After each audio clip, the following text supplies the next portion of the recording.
Having just come into a $5 million inheritance, Olivia planned to drive home to visit her parents in the Poconos. She turned on her car's dashcam and discovered that Ethan, her husband, had cut the brake lines. Olivia pretended not to know, handing the car keys to her sister-in-law to go on a trip with her boyfriend. 3 hours later, the State Highway Patrol called. Ethan's entire family screamed hysterically, collapsing to the floor. The digital clock on the nightstand flashed 3 a.m. A dim red glow cast shadows on the ceiling like bloodstains. Olivia's throat was parched, bitter as if she had swallowed a handful of ash. An invisible unease tightened its grip on her chest, pressing down on her breath. Olivia shifted slightly, intending to reach out beside her for the familiar warmth of her husband, Ethan, but her searching hand was met only by a cold emptiness and the stiff, slick surface of the sheets. "Where did he go?" Olivia asked herself. Her drowsiness vanished instantly, replaced by a faint anxiety. Maybe he went down to the study to finish some paperwork. Lately, Ethan had been complaining that work at his construction firm was incredibly stressful. Olivia reached for her phone, planning to open the security camera feed in the living room to see if her husband was there. This habit had only started since she got a British short-hair cat that loved to race around at night. Olivia's fingers danced across the touchscreen in the darkness. But perhaps because she wasn't fully awake, she mistakenly tapped the Dashcam Manager app for the $200,000 high-end European SUV she had just bought last week. Olivia had been planning to drive this car to the Poconos the next morning to visit her parents and consult with them about investing the $5 million inheritance she had just received from her childless aunt overseas. The phone screen lit up, displaying the view from the garage, dimly lit by a yellow bulb. The scene that followed made Olivia feel as if the blood in her body had frozen solid from head to toe. Ethan, the model husband she had trusted for so long, was lying on his back under her car. He wore a gray sweatsuit and rubber gloves. One hand held a small flashlight between his teeth, while the other wielded a pair of sharp, steel wire cutters. His movements weren't clumsy but precise, cold, and without hesitation. Every time the cutters were raised and then clamped down, a brake line, fragile yet holding Olivia's life in its hands, snapped. Olivia clamped a hand over her mouth to stop a horrified scream from escaping her throat. Hot tears streamed down her cheeks, but her heart felt as cold as ice. Why? Why would the man who had slept beside her for 3 years want to kill her?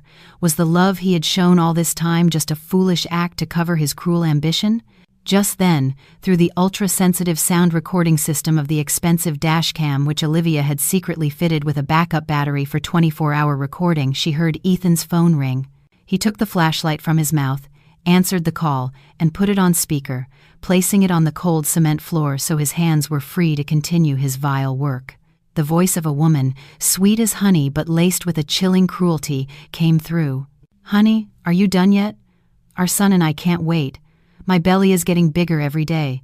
Your son is kicking up a storm. Now, don't forget to clean everything up. That $5 million has to belong to our son. Your stupid wife has had her fun." Ethan tightened a bolt while laughing cynically. His voice echoed in the empty garage, piercing Olivia's ears like 1,000 needles driving into her head. "Don't you worry, sweetheart. I'm cutting the brake lines right now. Tomorrow she'll be going down the steep mountain roads. When she hits that sharp turn, nothing can save her. Once she's gone, her entire inheritance will fall into my hands as her legal husband. When that happens, I'll bring you and our boy to live in this house." The phone in Olivia's hand fell onto the soft comforter, but the sound felt like a clap of thunder in her heart. So all his concern these past few days, checking her car, telling her to drive carefully, it was all just preparation to send her to hell. $5 million, a son to carry on his name, and a beautiful mistress. That was everything he wanted, and Olivia was the only obstacle that had to be removed. Olivia lay back in bed, pulling the covers over her entire body. She was trembling violently, not from the cold, but from overwhelming disgust and heartbreak. In the darkness, Olivia bit her lip until it bled to prevent any sobs from escaping. This physical pain was nothing compared to the gaping wound in her heart. Tonight, the naive wife who trusted her husband had died. What rose in her place was a cornered woman with a heart full of vengeance. The morning sun pierced through the curtains, illuminating the luxurious but cold bedroom. It chased away the night's darkness, but couldn't warm Olivia's frozen heart. Olivia sat at her vanity, staring at her pale face in the mirror. The dark circles under her eyes were a testament to her battle last night against pain and hatred. Slowly, Olivia applied a thick layer of foundation to cover her exhaustion and a coat of deep red lipstick to give herself a false sense of energy. Taking a deep breath, Olivia descended the stairs, trying to make her steps as calm as possible. In the kitchen, the rich aroma of coffee mingled with the smell of fresh bagels, creating a picture of a peaceful family. But it was all a facade. Ethan sat there, still in his crisp white shirt, holding the business section of the newspaper while whistling cheerfully. When he saw Olivia come down, he looked up and smiled warmly, as usual. His gaze was so gentle that if Olivia hadn't seen what happened last night, she might have continued to drown in this fake sweetness. "You're awake, sweetie?" his deep, soft voice murmured. He pulled out a chair for Olivia. "I got your favorite bagels. Come on, eat up before they get cold. You'll need your energy for the drive. The roads to the Poconos have a lot of steep descents. You be careful, okay?" Olivia stared at the steaming coffee. Her stomach churned, but she forced a smile and replied in a soft voice, "Yes, dear. So thoughtful of you. Did you check the car properly? I feel a little worried." Ethan paused for a moment, his eyes avoiding Olivia's before returning to normal. "You worry too much. It's a brand new $200,000 car, and I took it to the official dealership for another checkup yesterday. It's perfectly safe, don't worry." Just then, the doorbell rang loudly, shattering the awkward atmosphere between them. The door opened, and Tiffany, Ethan's favorite sister with bleached blonde hair, walked in with a tattooed man. That's her new boyfriend, reportedly a debt collector. Tiffany didn't even greet anyone. She tossed her designer bag onto the sofa and went straight to the dining table. "Ethan, Olivia, I'm borrowing your new SUV today, okay? My car's in the shop, but I promised Shane I'd take him and his friends up to the mountains. It would be embarrassing to show up in a junker." Sharon, Olivia's mother-in-law, came out of the kitchen carrying a plate of warm cinnamon rolls. Hearing her favorite daughter's request, she immediately agreed, her voice shrill. "Oh, just let your sister borrow it. A car just sitting there will get ruined. Let your sister use it to warm up the engine. You're rich now, don't be so stingy with your own sister-in-law." Olivia glanced at Ethan, seeing his face turn pale and sweat begin to bead on his forehead. Ethan knew perfectly well that the car was now a moving coffin, but he couldn't tell the truth, nor could he forbid it too strongly for fear of his secret being exposed. Olivia pretended to frown, putting on a hesitant face. "Well, but I was going to take that car to the Poconos to see my parents. Besides, it was just serviced. The engine isn't stable yet. How about Tiffany takes my old car?" Hearing that, Tiffany shot up like she'd been scalded. She slammed her hand on the table, stood up, and pointed at Olivia's face. "Don't be so cheap, Olivia. You get a little inheritance and suddenly you're looking down on your husband's family. Your old car is fine for a dusty road trip, but when I want to borrow the new one for a day out, you say no. Mom, look at my sister-in-law." Sharon put her hands on her hips, glaring at Olivia as if she wanted to set her on fire. "You're being ridiculous, Olivia. It's just one car, and you're being so calculative with your own sister. What kind of sister-in-law are you? Ethan, say something. Are you scared of your wife?" Ethan was caught in the crossfire. On one side were his pride and his family. On the other was the fear of his secret being revealed. He stammered, "Maybe it's better if Olivia just pout." But seeing the threatening look from his mother and his sister's pout, coupled with his own deep-seated ego, Ethan let out a long sigh. Perhaps he thought the mountain roads were easy enough, or perhaps he thought luck would be on his side. Olivia saw the cowardice and cruelty in her husband's eyes. Her heart was completely numb. With a faint smile, she picked up the car keys and tossed them onto the marble countertop. The sound of metal clinking was sharp and cold. "Fine, since Mom has spoken, I'll lend it to her. Be careful, Tiffany. She's got a lot of power. One tap on the gas, and you'll be pinned to your seat." Tiffany snatched the keys as if she'd struck gold, laughing with satisfaction until her eyes narrowed. "Now that's a good sister-in-law. Thanks, Olivia." Ethan started to reach out to stop her, but it was too late. His hand froze in midair and then fell limply to his side. Olivia watched Tiffany and her boyfriend walk out cheerfully, then turned her gaze back to Ethan, who stood frozen. Those keys didn't just open a luxury car, they opened the gates of hell for their family. The roar of the SUV's engine faded as it disappeared beyond the large iron gate, leaving a chilling silence in the lavish home. Olivia remained on the leather sofa, holding a fruit knife and slowly peeling an apple in one long, thin, even strip. Her calmness was a stark contrast to Ethan's agitation. Her husband paced back and forth in the living room, occasionally glancing at the clock, then pretending to pick up a newspaper, but his eyes kept darting around nervously. Sweat dampened his forehead even though the air conditioning was set to a low temperature. He was scared. Olivia knew it. But his fear wasn't for his sister's safety.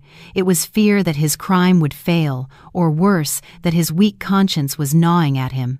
Sharon had gone up to her room to rest, leaving the two of them in this awkward atmosphere.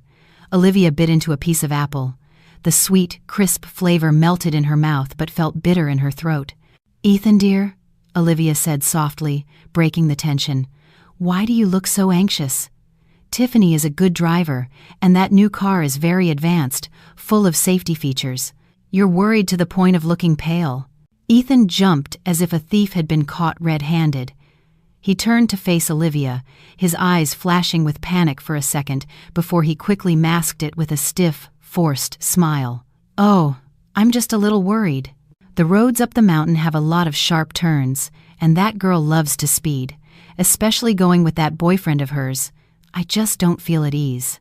Olivia stared deep into his eyes, thinking to herself, "Is he worried about Tiffany, or is he praying that the car plunges into a ravine with me inside it?" Time ticked by, second by second. The rhythmic ticking of the wall clock sounded like a hammer nailing a coffin shut. 1 hour, 2 hours passed. The silence in the house grew thicker, pressing on their chests like lead. Ethan could no longer maintain his false calm. He tossed the newspaper onto the table, his hand trembling as he reached for his phone, intending to call, then stopping. He did this repeatedly. He was afraid that no one would answer, or afraid of hearing news that was outside his perfect scenario. Suddenly, Ethan's phone rang, tearing through the silence and making them both jump. Ethan looked at the screen, an unknown number. His hand shook so violently he nearly dropped the phone on the marble floor. He took a deep breath, trying to compose himself, then pressed the answer button. His voice was choked with tension. "Hello? Yes, this is he." Olivia sat still, holding her breath, watching every change in her husband's expression, from confusion to shock, and finally to an overwhelming terror that drained his face of all color.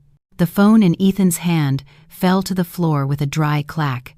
He stumbled backward, his legs giving way, and he collapsed onto the cold floor. His mouth hung open, his purplish lips trembling, unable to form words.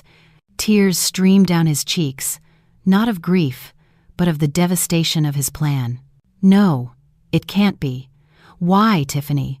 Why did it have to be Tiffany? His heart-wrenching screams echoed through the house, sounding like the howl of a mortally wounded animal, full of despair and pain. Sharon, hearing the strange noises from upstairs, rushed down. Seeing her son on the floor, she was shocked and ran to him. "Ethan, what is it, son? What's wrong with you?"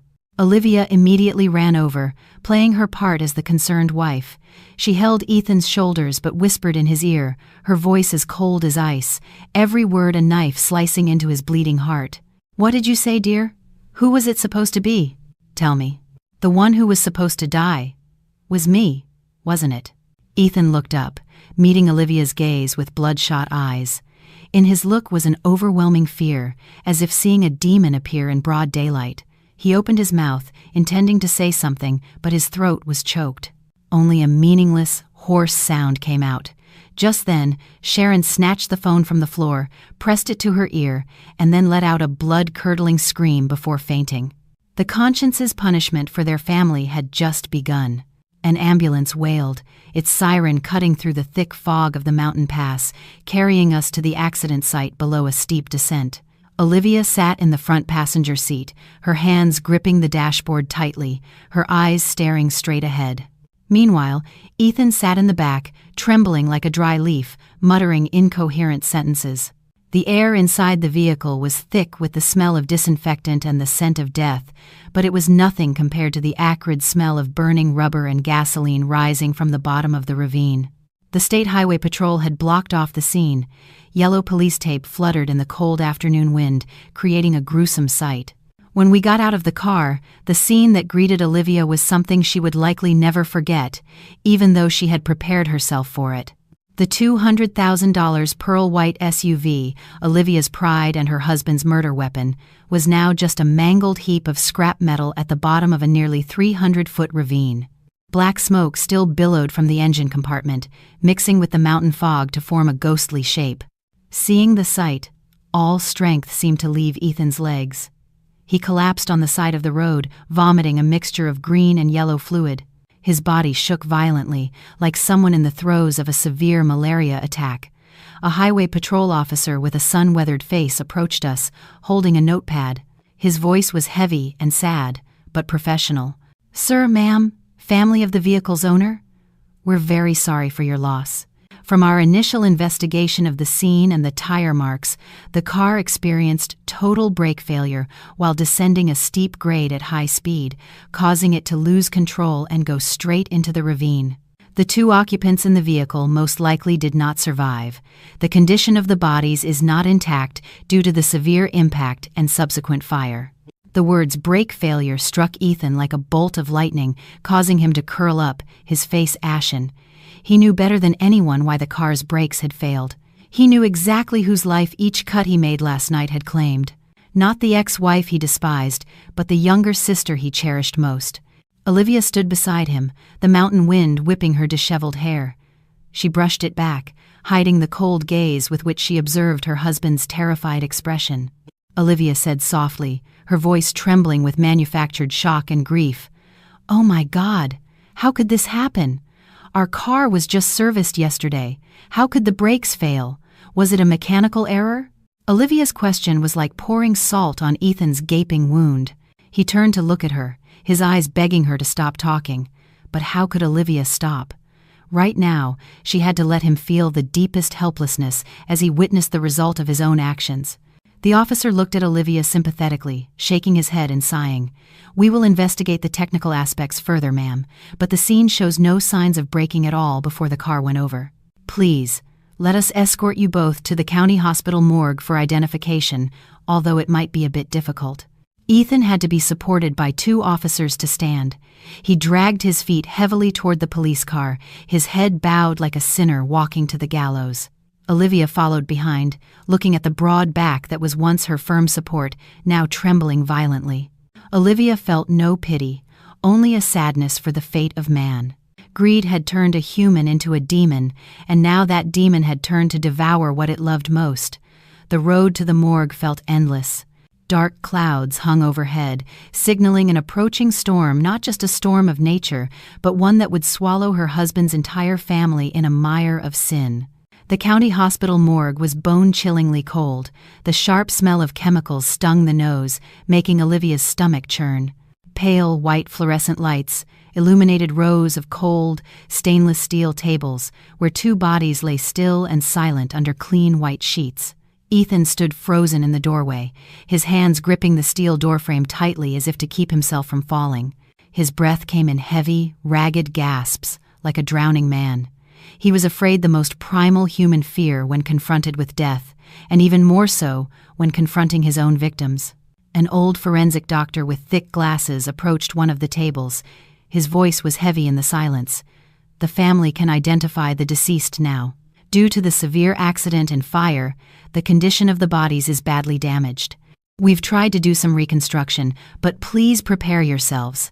Slowly, he lifted the white sheet, revealing the charred and shapeless face that had been Tiffany.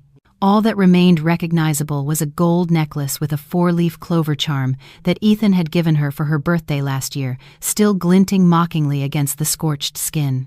Seeing the necklace, Ethan let out a mournful scream. He lunged forward, embracing his sister's body, tears and snot covering his face. "Tiffany, my little sister, how did this happen? It's my fault. I hurt you. I killed you." He sobbed uncontrollably, banging his head hard against the edge of the stainless steel table. His wails echoed in the cold room, making everyone present turn away in pity.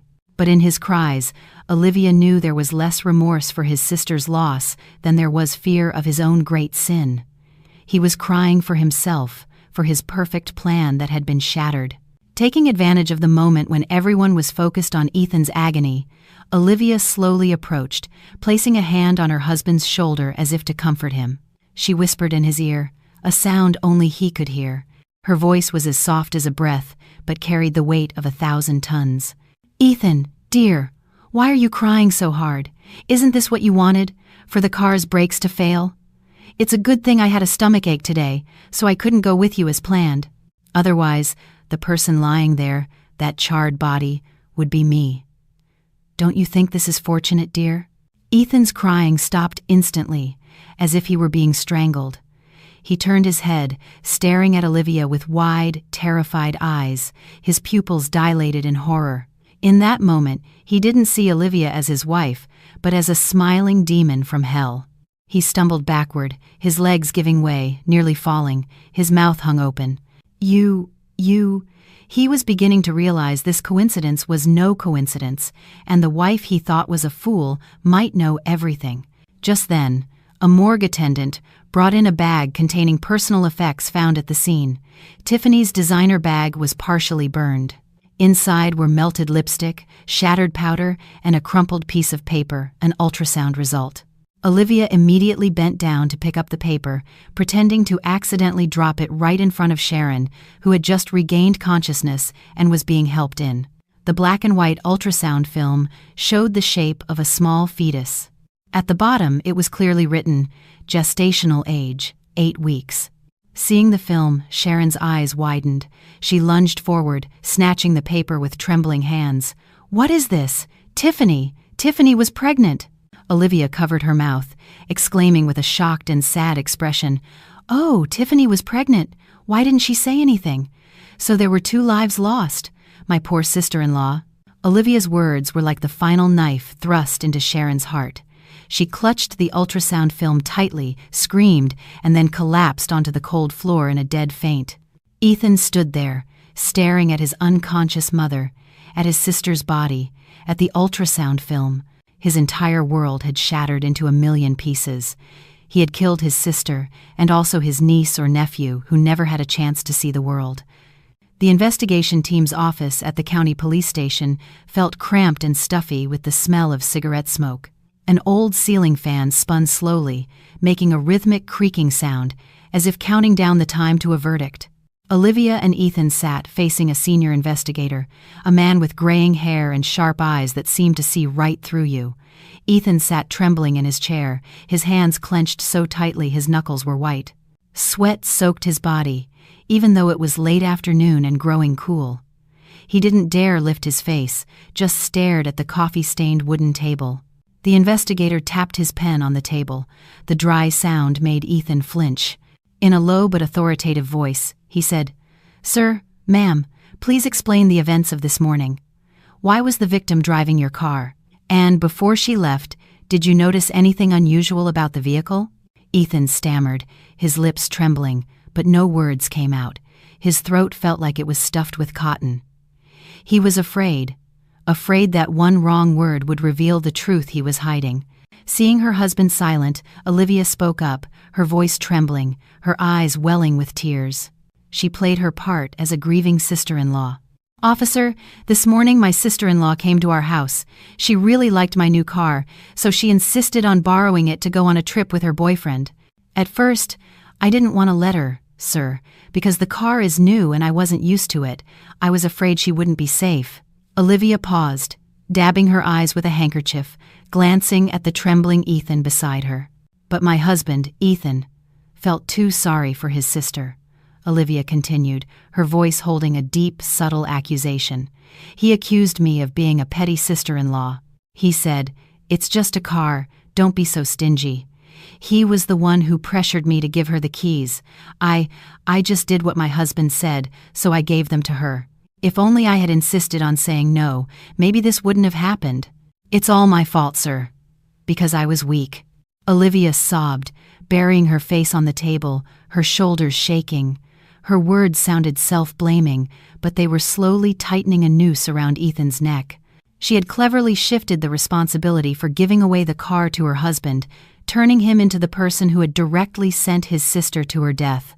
The senior investigator narrowed his eyes, his gaze shifting from Olivia to Ethan with suspicion.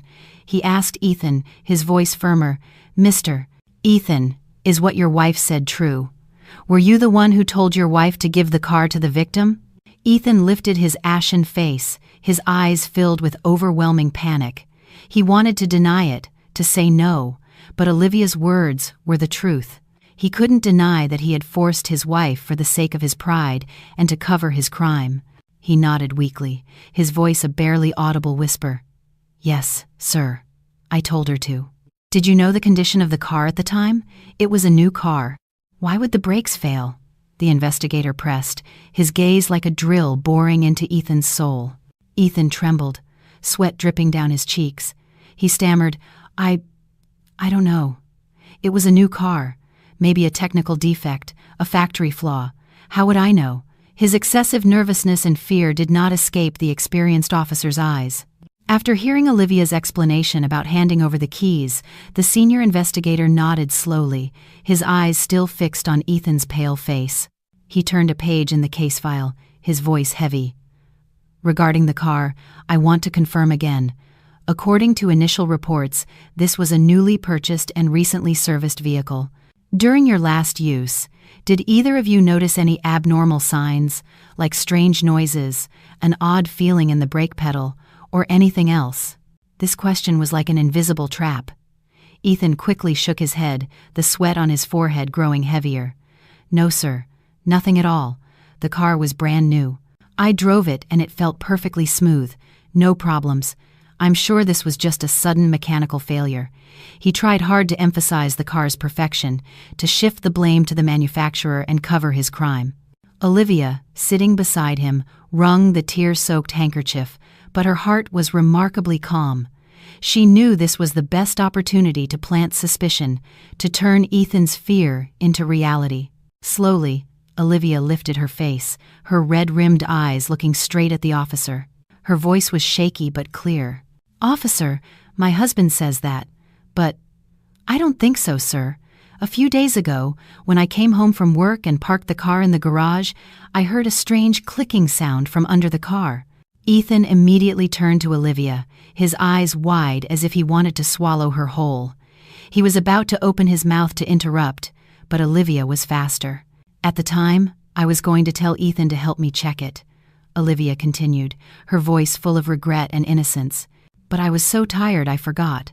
This morning, I was planning to remind him, but he was in such a hurry to pressure me into giving the keys to Tiffany, I didn't get a chance to say anything. Could that strange noise have been a bad sign, sir?" The investigator narrowed his eyes, the pen in his hand stopping. He stared at Ethan sharply. "A strange noise under the car. Mr. Ethan, your wife mentioned this. You're the one who always checks the car. Why didn't you find it?" Ethan's neck felt stiff, his face turning from red to pale. He stammered, his hands fidgeting. I'm sure my wife misheard. There was no noise. Don't talk nonsense and confuse the officer." He tried to deny, but his excessive panic only made things more suspicious. Olivia lowered her head, pretending to be frightened by her husband's anger, whispering softly, "I heard it clearly, dear. It was a metal-on-metal clicking sound. It was very scary. If I had known this would happen, I would have forced you to check it again. I would never have given the car to Tiffany. This is all my fault for being negligent." The investigator said nothing more. He slowly made notes in his notebook, but the way he tapped his pen showed he was starting to connect the dots. A new, serviced car suddenly has a strange noise. The husband insists on giving the car to his sister, while the wife heard the noise but was ignored. These details, when put together, painted a very unfavorable picture for Ethan. Leaving the police station, the sky had already darkened. Dim streetlights cast long, thin shadows of Ethan. He walked ahead, his steps heavy, as if weighed down by stones. He occasionally glanced back at Olivia, his look full of resentment and suspicion. The large house was submerged in darkness. Grief shrouded every corner, so heavy it was suffocating. After taking the sobbing Sharon to her room, Ethan didn't say a single word to Olivia. He went straight into his study and locked the door from the inside. From outside, Olivia heard the clinking of liquor bottles, the sound of a cap being twisted off, and then the sound of gulping. He was drinking to drown his fear, to run from the bitter reality he had created. Olivia returned to the master bedroom. The room that was once a warm nest of love now felt as cold as a tomb. Olivia didn't turn on the lights, sitting and hugging her knees on the large bed, the darkness threatening to swallow her. Tonight would be a long night, not just for her, but for this entire family. The sound of her mother-in-law's sobs could be faintly heard from the next room, interspersed with the sounds of Ethan's frustrated yells and things being thrown from downstairs, creating a symphony of suffering. Olivia picked up her phone. The blue light from the screen reflected on her expressionless face. It was time for her to prepare for the real battle, the battle to demand justice for herself. Olivia dialed her father's number. On the other end, the phone was answered quickly. Her father's deep, warm, and anxious voice made Olivia's eyes well up. "Olivia, it's Dad, honey. How are you? I heard about the accident. You're okay, right?" Olivia's throat tightened. All the disappointment and pain she had held back all day seemed to crumble, but she knew she couldn't be weak now. She took a deep breath, trying to keep her voice as calm as possible. "I'm fine, Dad. I'm okay." "But Dad, this isn't as simple as an accident. Ethan, he intended to kill me." He cut the brake lines. "But the one who drove the car was Tiffany, his sister." There was a moment of silence on the other end. Olivia heard an angry sigh and the sound of a fist hitting a table. "What? That bastard dared to do that to my daughter? I'm coming over right now. I'll finish him." Her father's voice trembled with rage, but Olivia quickly stopped him. "Not yet, Dad. I have a plan. I need your help with something more important. Please contact Mr. Davis, our family lawyer. I want him to immediately prepare the documents to freeze all our joint assets." After calming her father and giving detailed instructions, Olivia hung up and made another call to her lawyer. In the darkness, Olivia could hear her own heartbeat, mingling with the sound of rain that had begun to fall against the window. Ethan was still raging in his study, taking his anger out on inanimate objects. But he didn't know that right above his head, the wife he had underestimated was slowly tightening a noose around his neck. As the night wore on, the rain grew heavier. The wind howled through the cracks in the door, sounding like the wails of mourners. Olivia lay down, but her eyes remained wide open, staring at the ceiling. Her hand gripped her phone tightly, as if it were her only lifeline. She finally allowed herself to think about the early days of their marriage, about the promises Ethan had made. They were now just sharp, shattered pieces of memory that cut her heart, but that pain was in the past. What remained was a cold vigilance. The next morning, Olivia awoke to find the storm had passed, leaving behind a gray sky and damp air. The house was silent. Ethan had likely fallen asleep amidst the chaos of his study after drinking all night. Just as Olivia finished getting ready, her phone vibrated. It was a call from her lawyer, Mr. Davis. His voice was brisk and professional, getting straight to the point. "Mrs. Olivia, I've had my people look into it as you requested. The situation is highly suspicious, exactly as you predicted. Your husband, Ethan, is attempting to transfer large assets, and quickly." Olivia gripped her phone tighter, her heart pounding. "Please explain in detail, Mr. Davis. What has he done?" Mr. Davis shuffled some papers, the sound crackling over the speaker. "This morning, the system registered a large transfer order of about $500,000 from your joint account to the personal account of Sharon, your mother-in-law. Additionally, he is processing the transfer of his shares in his construction firm to a new LLC. The signatory as his legal representative is a woman named Maya, reportedly his former secretary." Maya. The name sounded familiar. It was the mistress whose voice Olivia had heard through the dashcam that night. He didn't just want to kill her for the inheritance. He wanted to drain everything they owned to spoil his mistress and his mother. His greed and shamelessness were far beyond Olivia's imagination. Olivia took a deep breath, her voice becoming firm. "Mr. Davis, immediately file a petition with the court. Request an emergency temporary restraining order to freeze all our joint assets on the grounds of marital dispute and suspected asset embezzlement. Do it now. Don't let him transfer another dollar. I understand, ma'am. I'll get right on it. Regarding the evidence of his affair and the murder plot, what do you have? Mr. Davis asked. Olivia glanced at the small safe in the corner of the room where she kept the USB drive containing the dashcam recording. She had carefully made 3 copies, one sent to a secret email, one given to her father, and the original in her possession. This was her ace in the hole and Ethan's death sentence. I have sufficient proof, Mr. Davis. You just handle the assets. I will reveal this evidence at the most opportune moment. When he thinks he's safe, Olivia answered firmly before hanging up. Olivia walked to the window, looking out at the yard where Ethan's car was parked. He still thought she was a foolish woman who could only cry and depend on others. He had no idea that while he was drowning in alcohol and fear, Olivia had been slowly setting a trap, blocking his every escape route.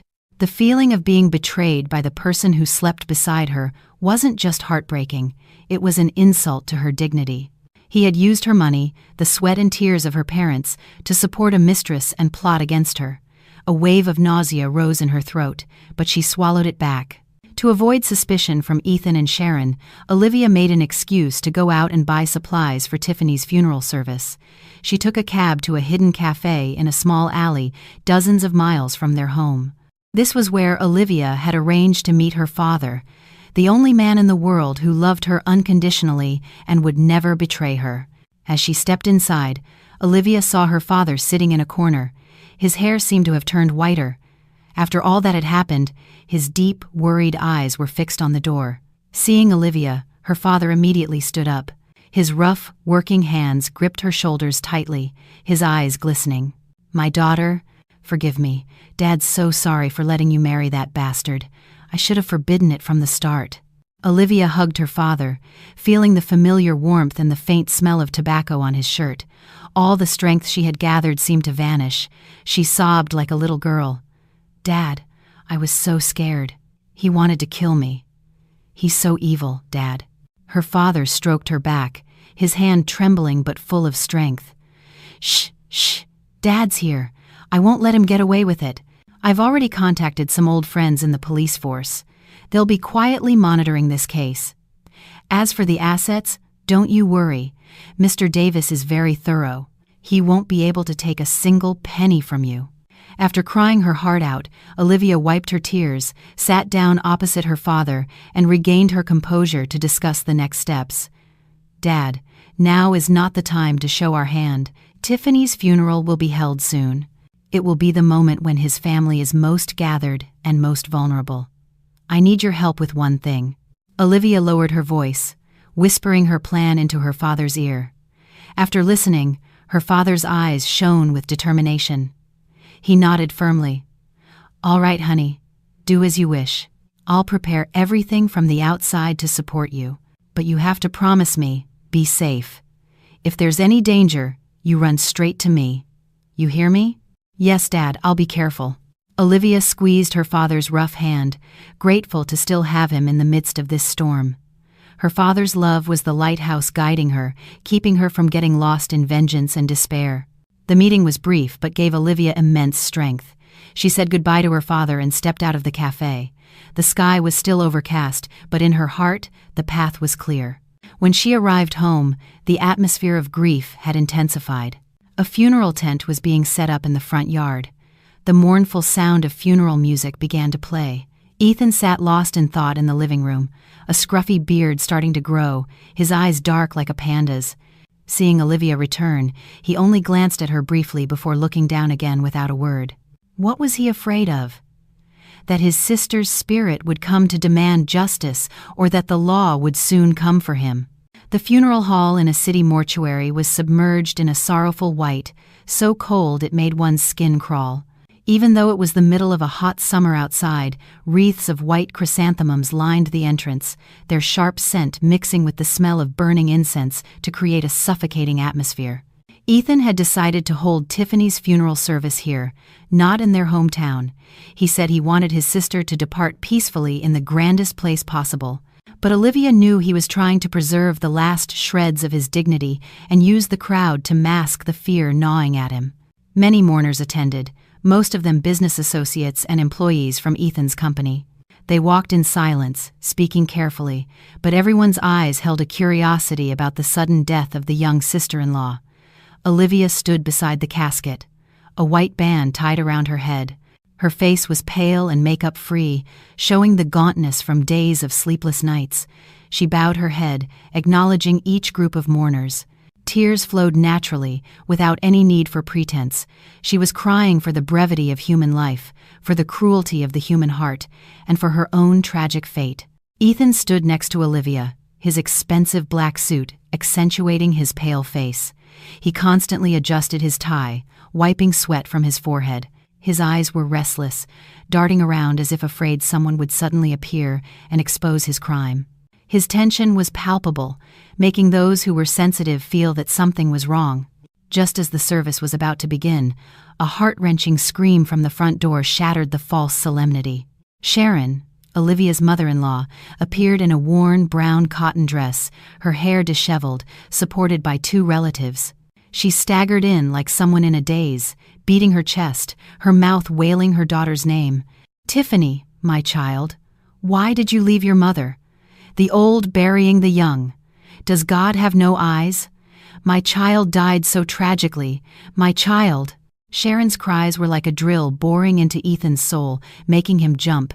His face grew even paler. He rushed to support his mother, trying to calm her down to avoid attracting attention, but his panic was obvious.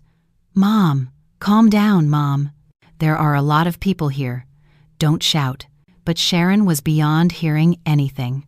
The pain of losing a child, compounded by the suspicion growing from the ultrasound film, had turned her into a frantic woman. She broke free from Ethan's grasp, lunged toward the casket, and banged her head against the wooden lid, screaming, "Who killed my child?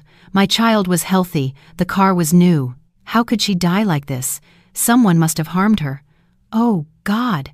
Sharon's lamentations threw the entire hall into an uproar. Whispers began to spread. Olivia noticed several plainclothes police officers standing among the crowd, their eyes carefully watching every move of their family. Ethan noticed them too. He was terrified his mother would let something slip in her emotional state, so he held her even tighter, sweat pouring down his face. He turned to Olivia, his eyes bloodshot with menace, whispering through gritted teeth, "You just stand there. Get her inside to rest. Do you want her to ruin this funeral?" Olivia slowly approached, laughing inwardly. The more afraid he was, the more Olivia had to let this drama play out. Slowly, Olivia placed her hand on Sharon's shoulder, her voice trembling but loud enough for those nearby to hear. "Mom, please be patient. Let Tiffany go in peace. If you cry like this, how can she rest? This car accident was a tragedy. No one wanted it. Please don't overthink it and make yourself sick." Olivia's words were like throwing gasoline on a fire. Sharon spun around instantly, her swollen red eyes glaring at Olivia.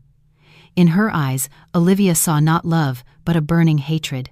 She needed an outlet, someone to blame for her daughter's death, and Olivia, the daughter-in-law she never liked, was the perfect target. Suddenly, Sharon broke free from Ethan, lunging at Olivia with the speed of a wounded animal. Before Olivia could react, a hard slap landed on her left cheek, stinging and hot.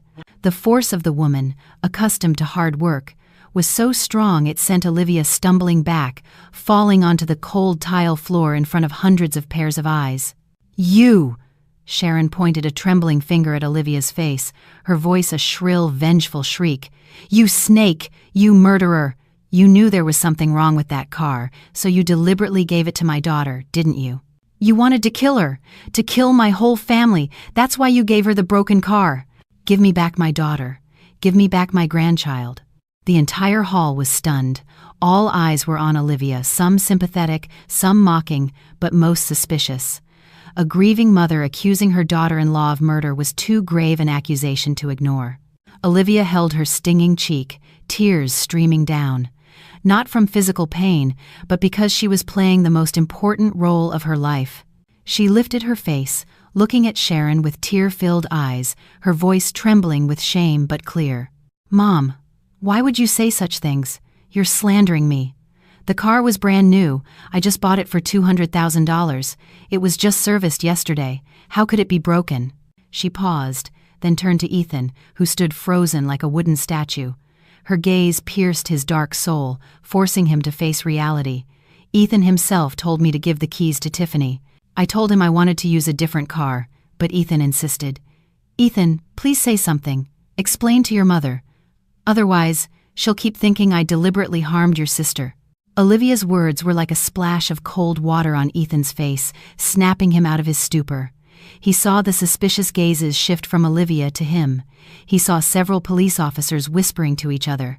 He knew if he let Olivia speak further, or let his mother continue making a scene, his terrible secret would be exposed right here. Fear overcame reason. He rushed forward, grabbed his mother's shoulders roughly, and dragged her back, his large hand clamping down tightly over her own mother's mouth. "Mom, be quiet. Are you crazy? It's a new car. How would we know it would break? Don't talk nonsense. There are police here."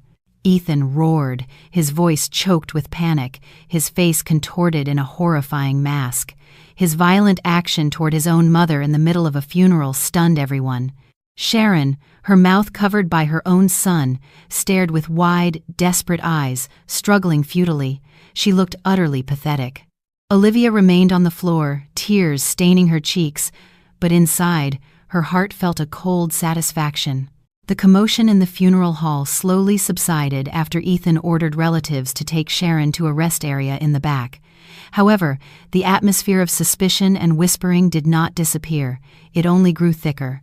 The mourners gathered, their gazes no longer on the deceased's photo but stealing glances at Ethan, the man who now stood with his head bowed beside the coffin, his hands clenched so tight the veins bulged. His act of silencing his mother was a wordless confession of the abnormality and fear that consumed him. Olivia was helped to a corner where she sat on a cold marble bench under an old tree. Some relatives from her husband's side came to comfort her, showing sympathy for the unjust slap from her mother-in-law. But Olivia just nodded briefly and asked for some time alone to calm down. When everyone had left, Olivia slowly took out a phone with a burner SIM card she had prepared from her coat pocket. The screen lit up in the dark corner, reflecting a bitter smile on her face. It was time to launch the next psychological punishment, an attack that would sever the final bond between that mother and son. Olivia opened her gallery, selecting the ultrasound photo she had secretly copied from a file on Ethan's computer weeks ago. It was the ultrasound of Maya, his mistress. It clearly stated, "Male fetus, 12 weeks gestation." He had hidden this so carefully, treating that illegitimate child like a treasure while being capable of such cruelty to his own wife. Olivia attached the photo to a message and sent it to Sharon's phone number. Her fingers flew across the keyboard, typing each sharp word.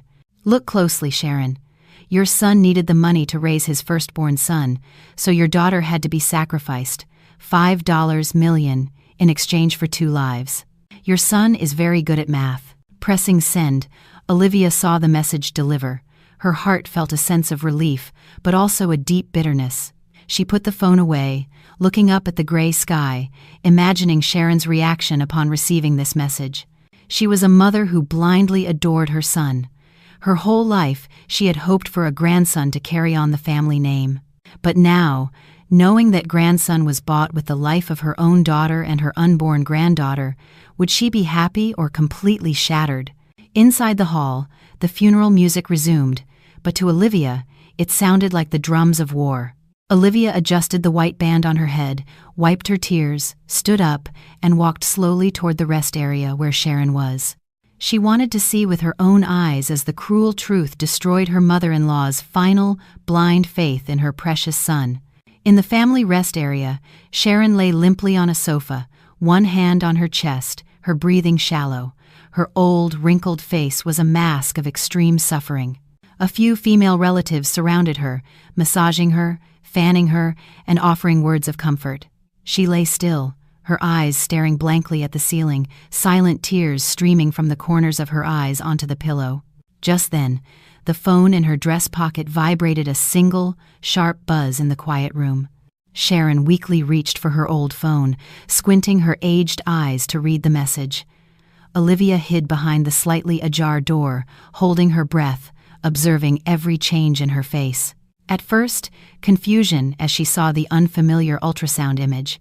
She moved the phone away, then brought it closer, trying to read every line carefully. And when she read the message below it, her pupils constricted. Her hand began to tremble violently, as if she had been electrocuted. Firstborn son, money, sacrifice. The words danced before her eyes, connecting all the strange events of the past. She remembered how Ethan had been complaining about company finances lately. Remembered her son's anxious look every time he took a strange phone call. Remembered Ethan's over-the-top enthusiasm when he urged his wife to give the car to his sister. And above all, she remembered the ultrasound film in Tiffany's burnt purse. 2 children, one dead with its mother at the bottom of a ravine, the other growing in another woman's womb, nurtured with the blood and flesh of her own daughter. Bastard! Sharon leaped from the sofa as if spring-loaded. Her phone fell to the floor, the battery popping out. She clutched her head, screaming in agony like a wounded animal, startling everyone in the room. She understood everything. The son she adored, the son she had always praised as a filial and smart boy, was a demon. For money, for a successor from a mistress, he had sacrificed his own sister. Olivia saw the total devastation in Sharon's eyes. The strongest fortress of belief in her life had crumbled to dust. She was no longer crying. Her eyes were empty but held a terrifying resentment. She stared into space, her mouth muttering silent curses. Olivia slowly backed away from the door. Her heart pounded with a mixture of exhilaration and satisfaction. The seed of suspicion she had planted had now grown into a poisonous tree, its roots now firmly embedded in the seemingly unbreakable bond of blood. Outside, Ethan was still busy greeting guests, playing his part as a grieving brother. He had no idea that in that small room, the mother who had always defended him unconditionally had now become his most dangerous enemy. He was standing on the edge of a cliff without realizing it, and it would only take one more gust of wind to send him plummeting, shattered like Olivia's expensive SUV. Tiffany's funeral ended in chaos and rumor. The mourners went home shaking their heads, leaving the funeral home shrouded in an eerie silence. Ethan didn't stay home to grieve for a single second. The moment the last guest left, he sped away in his car as if chased by ghosts, heading straight for his office. Olivia stood on the second-floor balcony, watching his car disappear behind the trees, counting down the time to his destruction. She knew he was going to his office to complete his last illicit transaction. Unfortunately for him, the net of the law is vast, invisible, but inescapable. All his escape routes had been secretly sealed by Olivia and Mr. Davis. About 2 hours later, as Olivia sat in the living room, pretending to go over the funeral expenses, the large iron gate was slammed open. Ethan's car screeched into the yard, braking so hard it left black tire marks on the paving stones. He got out of the car, all his usual elegance gone. He was disheveled, his tie loose, his eyes bloodshot. He stormed into the house like a wounded beast. Seeing Olivia sitting there, he strode over and slammed his fist on the glass coffee table, making the glasses on it jump and spill. He roared, his voice choked with rage. "What did you do? Why are the company accounts frozen? Why was my transfer order rejected by the bank? What game are you playing behind my back?" Olivia feigned shock, cowering on the sofa, her eyes wide with fear as she looked at him. Her trembling hand clutched her chest. She stammered, "What? What are you talking about, Ethan? I don't know anything. I've been home all day dealing with Tiffany's funeral. Why would the accounts be frozen? Maybe it was the police? They did it for the accident investigation." Olivia's innocent yet logical answer made Ethan pause. The doubt in his eyes wavered, but his instincts and the desperation of losing his money wouldn't let him let her go. He moved closer, grabbing the collar of Olivia's blouse and pulling her up. His breath, smelling of cigarettes and resentment, hit her face. "Don't play innocent with me," he hissed. "The bank's lawyer said there was an order to freeze joint assets due to a marital dispute. Besides you, who else could it be? Are you trying to cut off my lifeline? Do you want me to die in this house?" He threw Olivia back roughly. Her head spun, but she restrained herself from fighting back. She knew the security camera in the living room was recording everything. Olivia cried, tears streaming down her cheeks. "Ethan, you're crazy. I'm your wife. What would I gain from doing that? You're not thinking about Tiffany, who just passed away. You only care about money. I told you I didn't do it. Let me go. You're hurting me." Olivia's weak resistance only enraged him further.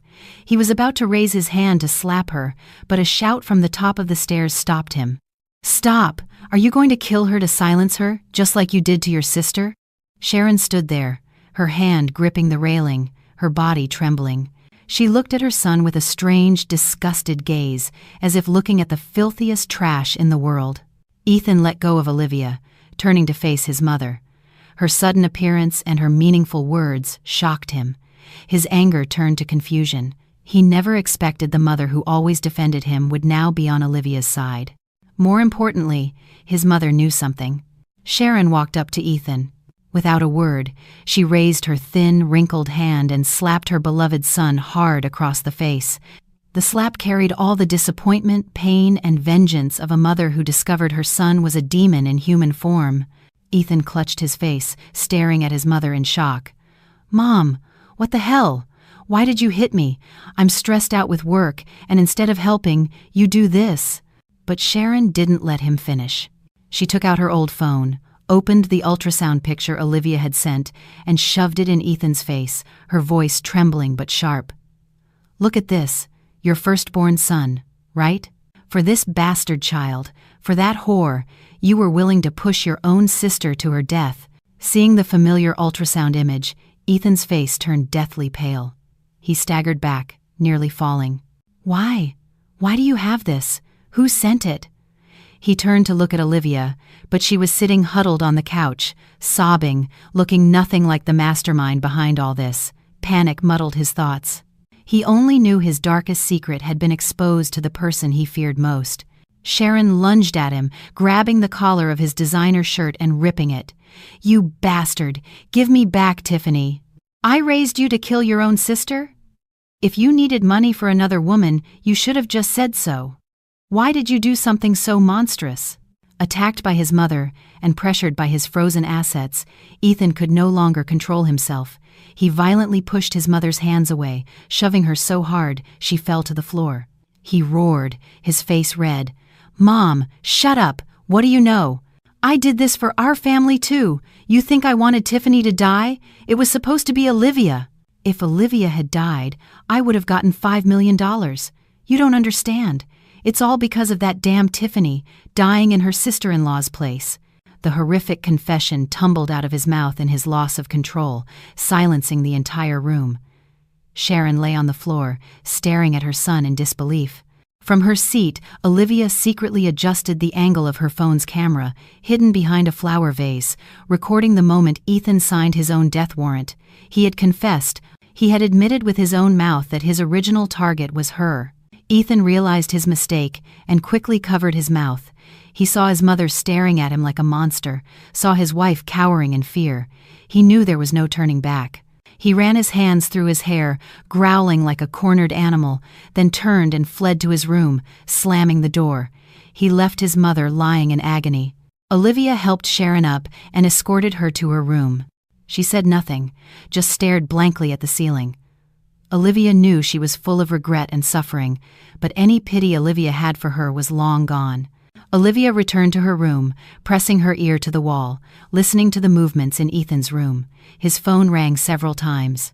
At first, he didn't answer, but finally, unable to bear it, he picked up. Olivia heard his hoarse voice. "Hello, why do you keep calling? I'm dealing with a lot right now." On the other end was Maya, his mistress. But today, her voice was no longer sweet. It was sharp and harsh. Even without speakerphone, Olivia could hear her shouting. "You're dealing with a lot? I'm the one who's going crazy. You promised to transfer the money to pay off my brother's debts, right? Why is my account still empty? The loan sharks are surrounding my house. Are you going to let us die?" Ethan tried to calm her down, but his helplessness was obvious. "Maya, calm down. Listen to me. My accounts were frozen by my wife. I'm trying to figure something out. Tell them to wait a few more days, okay? I promise I'll get the money. How is our son? Make sure nothing happens to him. He was still dreaming of his heir, still believing his mistress truly loved him, but Maya didn't care. I don't care.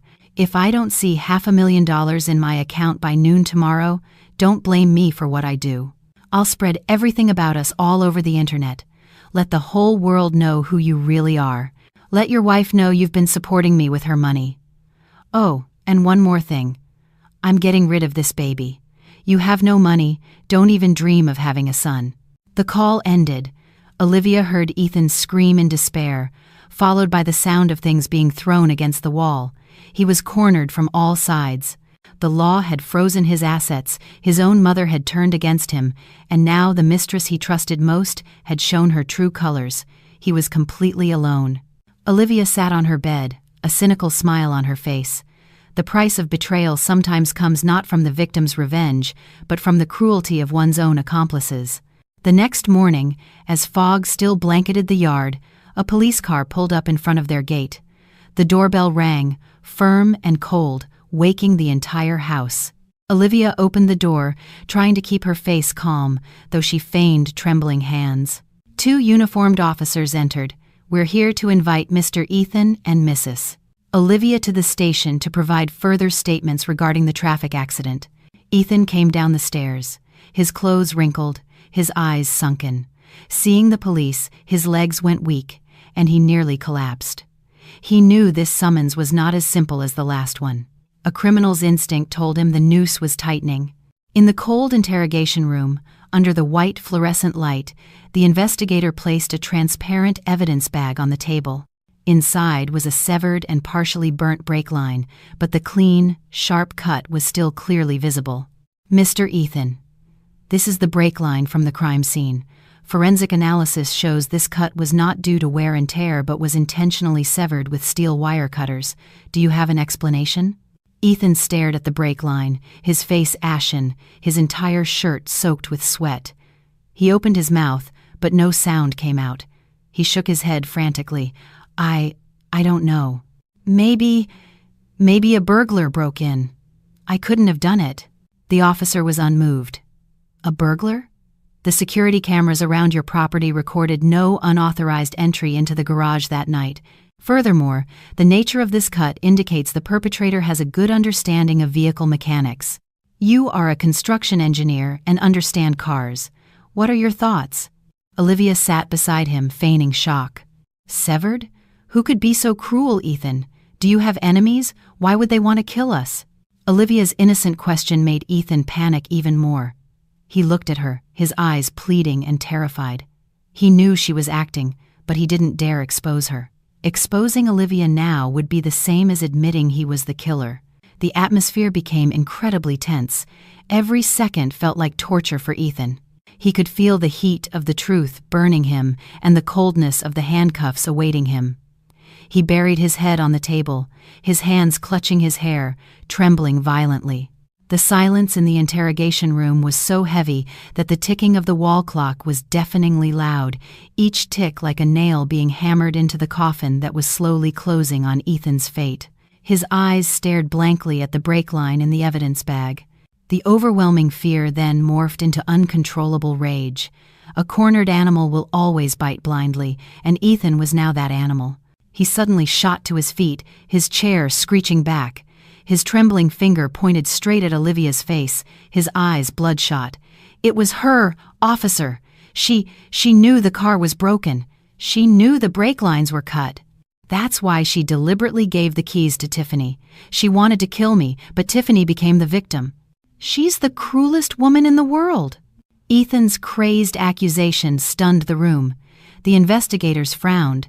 Olivia cowered in her chair, her eyes wide with fear as she looked at her raging husband. Tears streamed down her cheeks, and she just shook her head, her body trembling, creating a stark contrast to Ethan's ferocity. Ethan wasn't finished. Don't play innocent. You saw me do it, didn't you? Why didn't you say anything? Why did you give the car to my sister? You're a demon. You framed me. I should kill you to avenge Tiffany. He lunged forward, but 2 officers swiftly restrained him, pinning him to the table. Ethan struggled, his mouth spewing curses. Olivia watched the scene, her heart aching, not out of pity for him, but for herself, for having once trusted such a cruel man.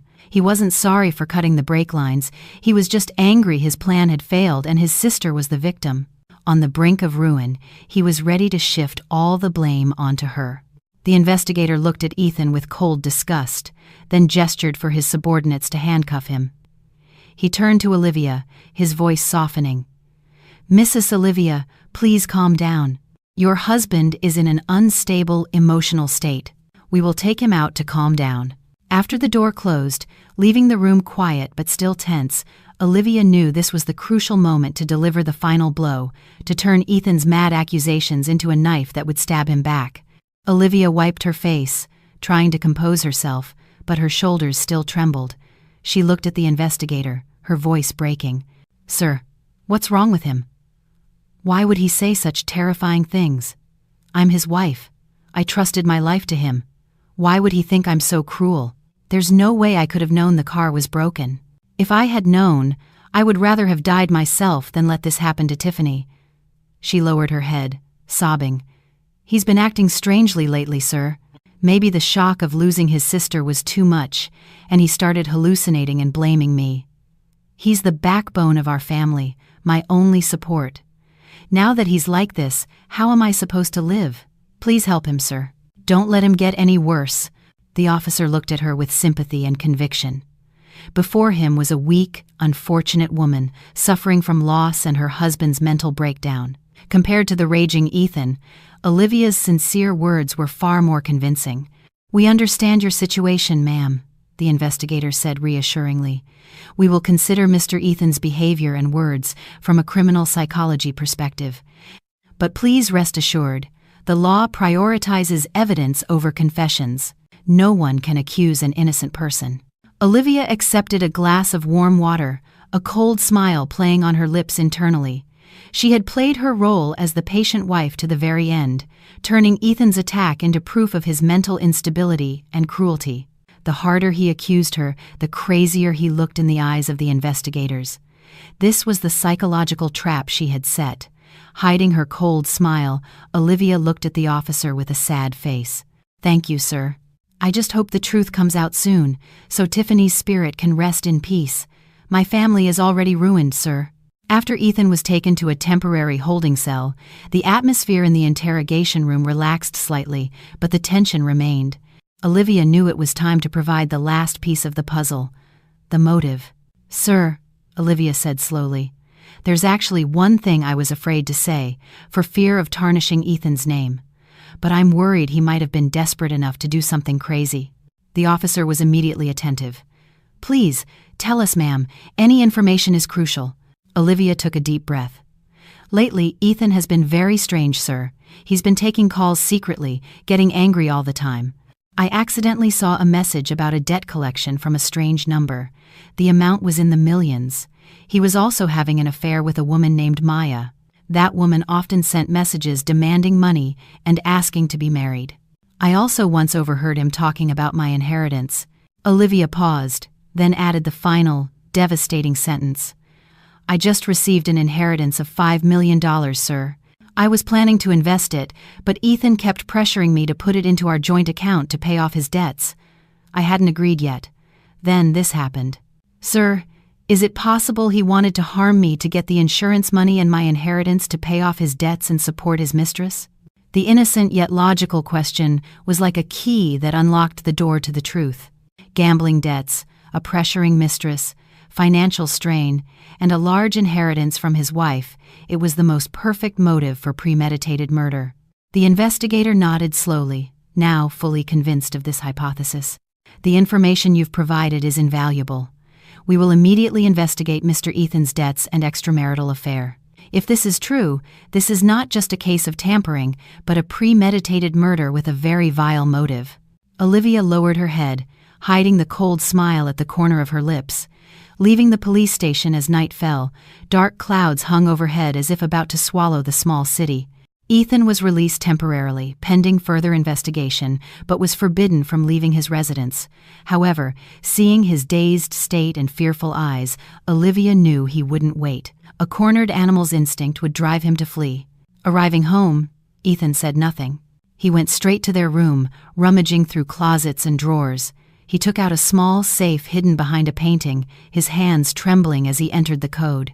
He grabbed everything valuable inside: cash, gold bars, Olivia's wedding jewelry, and important property deeds, stuffing it all into a black suitcase. Olivia stood leaning against the doorframe, watching him with a cold gaze. He was running away. He was going to leave his suffering mother, leave the wife he once promised to be faithful to, leave all his sins behind. He only cared about himself. "Where are you going? Running away?" Olivia asked calmly. "The police told you not to leave the house, right?" Ethan jumped. He glared at Olivia with bloodshot eyes. "Shut up. Mind your own business. You want to report me?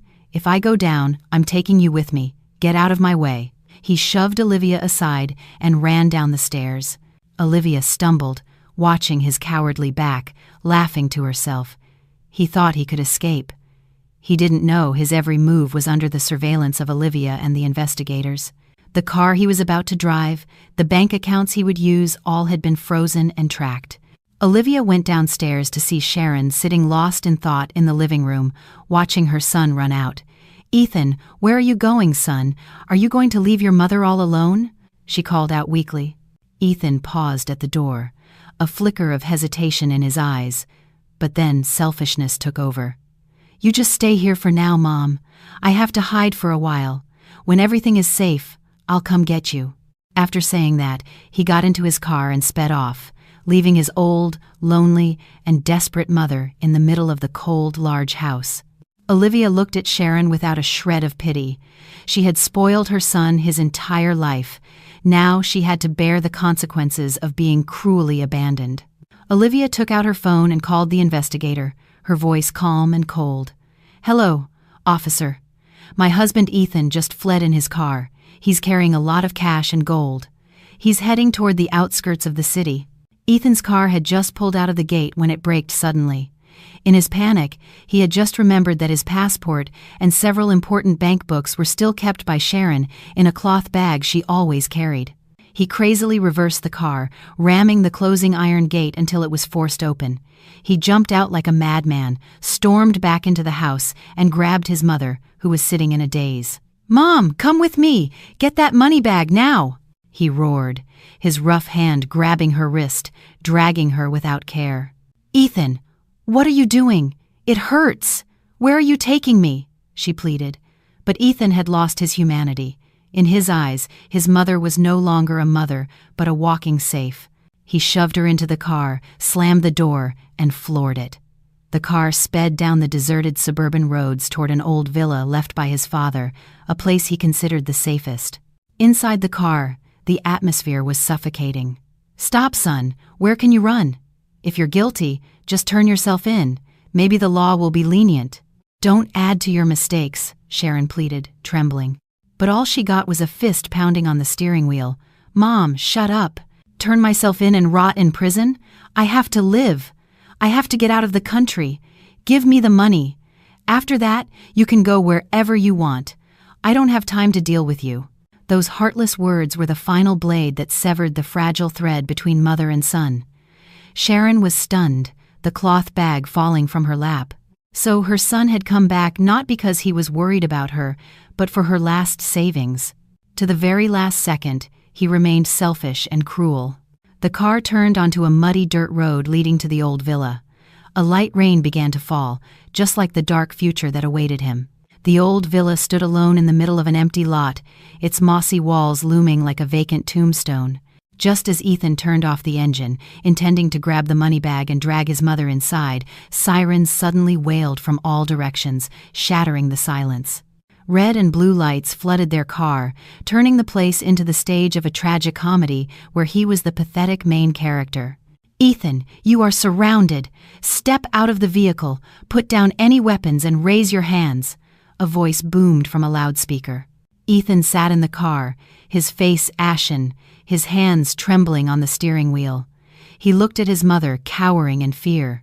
Knowing there was no escape, the instinct and madness of a cornered man made him desperate. He grabbed the suitcase of money and gold, jumped out of the car, and tried to climb the back wall to escape into the woods. But after just a few steps, he tripped and fell on the slippery grass. 2 officers swiftly pounced on him, pinning him to the mud. "Let me go! I'm innocent! My money! Give me back my money!" Ethan screamed, thrashing in the mud, trying to reach the suitcase whose contents had spilled out polymer banknotes and jewelry glittering on the dirty ground. His appearance was utterly pathetic. Cold handcuffs snapped onto his wrists, ending all his futile efforts. Olivia got out of the investigator's car, watching the scene from a distance without a hint of pity. Sharon was also helped out of the car. Seeing her son pinned to the ground, his face covered in mud, his hands cuffed, she didn't scream or run. She just stood there, her legs trembling, and then collapsed into a sitting position, her eyes vacant and hopeless. She had witnessed the destruction of her idol, the collapse of what she called the family's hope. The net of the law is vast, invisible but inescapable. He who sows the wind shall reap the whirlwind. That is the eternal, undeniable law. In the interrogation room, the atmosphere was even more tense. Ethan sat there, both hands cuffed to the chair. His head was bowed, but his attitude remained stubborn. Despite being caught while fleeing, he continued to deny all accusations related to his sister's death. "I didn't kill her. I was just afraid my wife would harm me to steal my assets, so I took the money to hide. The brake failure was a technical defect, or maybe a rat chewed the cable. How would I know? You have no proof." "Don't accuse me," he argued hoarsely. The investigator looked at him with a mixture of pity and disgust. He gestured to his subordinate. The door opened, and Mr. Davis walked in with a laptop and a small black USB drive. Seeing it, Ethan's pupils constricted. Mr. Davis connected the USB to the laptop, turned the screen toward Ethan, and pressed play. The video recording from 3 a.m. in the garage appeared clearly. The image of Ethan in his sweatsuit, holding steel wire cutters, slowly severing the brake lines one by one, was so vivid. The sound of the cutters snipping through metal, the sound of his breathing, and especially the conversation on speakerphone with his mistress Maya, were crystal clear. "Don't forget to clean everything up. That $5 million has to belong to our son." Ethan stared at the screen, his face turning from pale to gray. His body trembled violently. He never imagined that Olivia's paranoia in installing a backup battery for her dashcam had become his death sentence. His mouth hung open, unable to speak. Sweat soaked his entire body. All his denials, all his lies, were now a joke in the face of this irrefutable evidence. He lowered his head to the table, his voice breaking with a despairing sob. He knew it was all over. In the observation room next door, through a one-way mirror, Sharon witnessed everything. She sat stiffly, her eyes wide as she stared at the screen playing the video of her son's crime. Every image, every sound, was like a knife twisting in a mother's heart. She saw the son she had given birth to, the son she had always been proud of, holding the tool to end his own sister's life. She heard the sweet voice of that whore and the cold laughter of Ethan as he talked about Olivia's death. $5 million. A son. Those words echoed in her head, piercing her belated regret.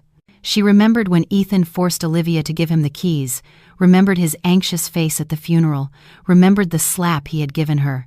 It was all no coincidence, but a cruel, calculated plan. Her greed and blind indulgence had raised a demon. And today, that demon had devoured its own family, killing her daughter. "Tiffany, my child, forgive your mother. It was my fault. I raised a snake in our home."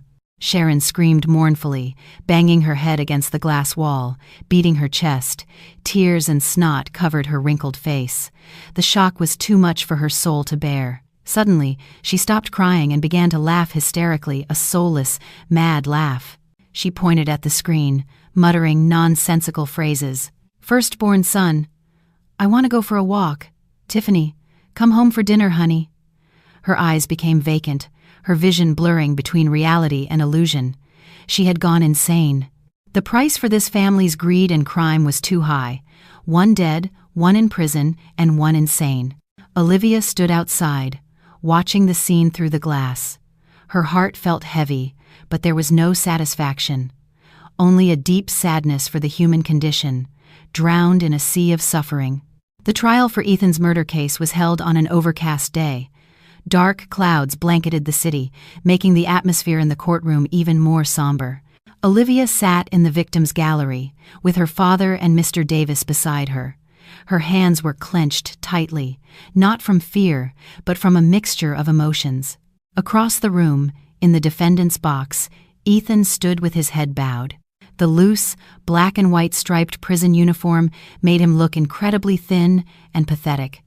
He didn't dare look at Olivia. His mother, Sharon, did not attend. After the severe shock at the police station, she had lost her mind. Sometimes lucid, sometimes delirious, she just hugged an old pillow while calling her daughter's name. She was now being cared for by a niece in her hometown. Her family, the fortress of pride she had always boasted of, had crumbled. The presiding judge read the indictment. Every one of Ethan's crimes was detailed clearly, from planning to cut the brake lines to kill his wife for her inheritance, to causing the death of his own sister, and finally, asset embezzlement and attempting to flee. When allowed to give a final statement, Ethan trembled, his voice hoarse and broken. I know my mistake is unforgivable. I did it because greed blinded me, hurting my sister, making my mother suffer, and betraying my wife.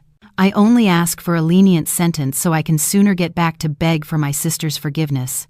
His belated remorse earned no sympathy. Olivia looked at him without pity. Life has no what-ifs. Spilled water cannot be gathered back. After deliberation, the presiding judge read the verdict. Considering the defendant's extremely heinous acts, his base motives, and the resulting loss of life, the court hereby sentences the defendant, Ethan, to 20 years in prison and orders him to pay full material and non-material damages to the victim. The gavel fell, ending this tear-filled family tragedy. Ethan collapsed. As he was being led out, he paused for a moment in front of Olivia. Their eyes met. In his, there was despair, regret, and a plea. But Olivia just turned her face away, looking out the window where a light rain had begun to fall. 20 years, long enough to change a person's life. But was it enough to erase all the sins he had committed? The criminal trial was over. Now it was Olivia's turn to handle the divorce and civil matters. With a clear verdict and irrefutable evidence, the court quickly granted Olivia's unilateral divorce petition. After deducting the debts Ethan had incurred and compensation costs, the majority of their joint assets went to Olivia. She was also able to easily regain control of her $5 million inheritance without any obstacles. The day Olivia held the divorce decree with the red court seal, the sky was bright, but her heart felt empty. Olivia returned to the large house that had once been built with so much hope. Now, all that remained was a cold, soulless building. She had long since taken down the wedding photos. She hired people to clear out Ethan's belongings. What could be sold was sold. The rest was thrown away. Olivia decided to sell the house. Though beautiful and luxurious, it was too full of painful memories. She needed a fresh start, a truly clean slate. The sale went smoothly. A young newlywed couple bought it. Seeing them, Olivia remembered herself 3 years ago, so naive. She smiled bitterly, secretly praying they would not experience a tragedy like hers. On moving day, Olivia only took a few boxes of personal belongings and her British short-hair cat. She stood at the door one last time, took a deep breath, then turned and walked away decisively. Olivia moved into a luxury apartment in the city center, smaller but warm and safe. From her 20th floor balcony, she could see the glittering city lights. No more dark corners, no more conspiracies. Time passed quickly. It had been over a year since Ethan went to prison. Olivia's life slowly returned to stability. The wound in her heart, though scarred over, still ached sometimes. She kept herself busy with business, using her inheritance to invest in a chain of organic food stores. One afternoon, as Olivia returned home from work, she saw a strange envelope among the stack of bills. It was a cheap, yellow paper envelope, addressed in a neat but trembling hand. The sender, Inmate Ethan, State Correctional Institution. Olivia's heart skipped a beat. A letter from him. After more than a year, he had written, what could it contain? Regret, an apology, or blame and a request for money? Olivia held the envelope, her mind at war. Curiosity wanted to open it, but reason told her to throw it away. The horrible memories came flooding back. The image of Ethan holding the cutters, his cold voice conspiring with his mistress. It was all like a knife twisting in her heart again. She remembered Tiffany, who had died a gruesome death, and Sharon, who had gone insane. It was all his doing. He deserved no attention, not even Olivia's curiosity. Why read his letter? To make her heart waver? To feel the pain again? No. Olivia would not let him hurt her anymore, not even through a piece of paper. The past was dead, and the man named Ethan had long been dead in her heart. Olivia got up and walked to the paper shredder in the corner of her study. She fed the unopened envelope into it. The sharp blades tore the paper into meaningless confetti. Watching the white scraps fall into the bin, her heart felt light, as if a heavy weight had been lifted. Whatever he wanted to say, he could keep it to himself, let it gnaw at him within the cold prison walls. 3 years later, Olivia sat in her office, sipping warm chamomile tea, looking at the city transforming under the bright morning sun. 3 years, it was enough for Olivia to be reborn from the ashes. Her business was thriving. Her chain of organic food stores had many branches. It not only brought her material wealth, but also affirmed her self-worth. She was no longer a weak woman dependent on a husband, but a tough and respected businesswoman. She drove a red convertible sports car, enjoying a freedom she had never dared to dream of. On weekends, she often visited her father. He was older now, but his spirits were brighter seeing his daughter's revival. They would often sit on the porch, drinking tea and talking. Her father never brought up the past. He just looked at Olivia and smiled gently, his eyes shining with pride. Sometimes, the past still visited her in dreams, but they were no longer nightmares.